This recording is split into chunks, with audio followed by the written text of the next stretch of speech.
সঞ্চালিকাকে অনেক ধন্যবাদ তার মিষ্টি মিষ্টি কথা বলার জন্য।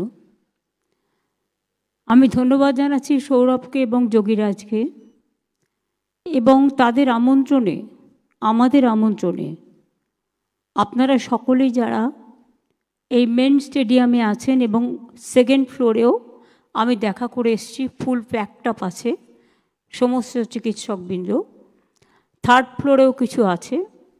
আমি তাদের সকলকেই আমার আন্তরিক শুভেচ্ছা, অভিনন্দন, ভালোবাসা এবং গভীর শ্রদ্ধা জানাচ্ছি।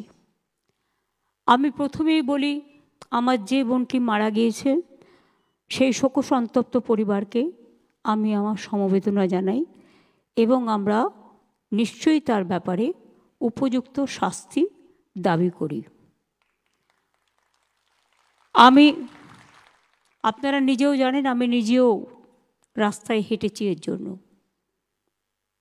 এবং আমাদের সরকার একটা অপরাজিতা বিলও করেছে, পাশ করেছে, সেটা পড়ে আসি।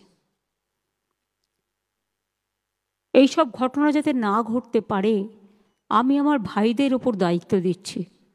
আপনারা আমাদের বোনেদের রক্ষা করুন, আপনারাই পারেন। আজকাল তো ছেলেদের মেয়েদের মধ্যে কোনো প্রভেদ নেই। ছেলেরা মেয়েরা এত বন্ধুত্বপূর্ণ সমাবেশে তারা বন্ধুর মতো আচরণ করেন, ব্যবহার করেন, একসাথে থাকেন, একসাথে খান দান, একসাথে প্র্যাকটিস করেন, তাদের বাদ দিয়ে কোনো কিছু হয় না। আগের যুগে এটা ভাবা যেত না, কিন্তু আজকের যুগে এটার একটা প্লাস পয়েন্ট আছে।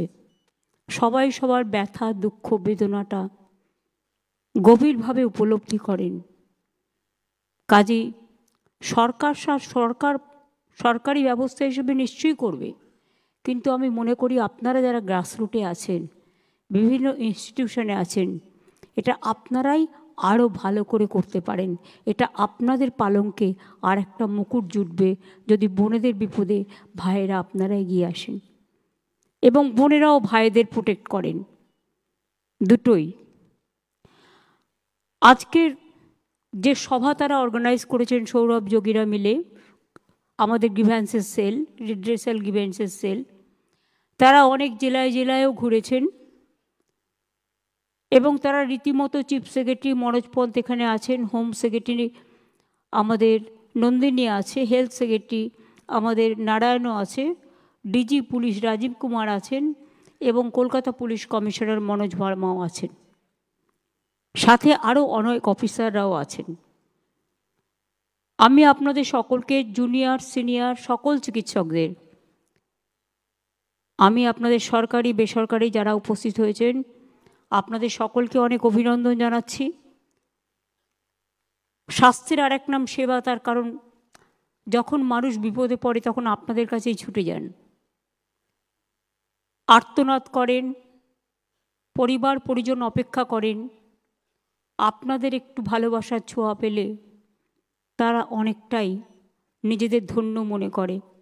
হয়তো সব কেস বাঁচানো সম্ভব নয়, কিন্তু যদি একটু ভালো ব্যবহার পায়, একটু ভালো চিকিৎসা পায়, অন্তত দেখে চিকিৎসকরা চেষ্টা করেছেন, তাতেই তারা কিন্তু অনেকটা খুশি হয়ে যান।